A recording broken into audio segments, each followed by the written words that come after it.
Nagdeklara ng 30-day flight ban ang US Federal Aviation Administration o FAA noong Martes, November 12 upang pansamantalang patigilin ang operasyon ng US Airlines sa Haiti bunsod ng labis na karahasan ng mga gang.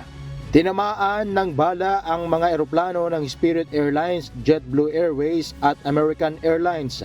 Hanggang ngayon, hindi patayak kung kailan muling magsisimula ang mga operasyon ng mga airlines sa Toussaint Louverture International Airport sa Port-au-Prince dahil sa mga alalahanin tungkol sa kaligtasan ng mga pasahero.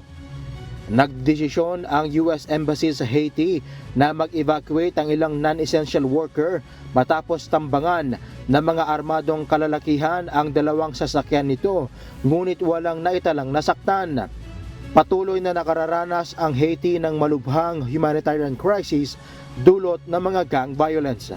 Chris Fugaban, humahataw sa balita ngayon.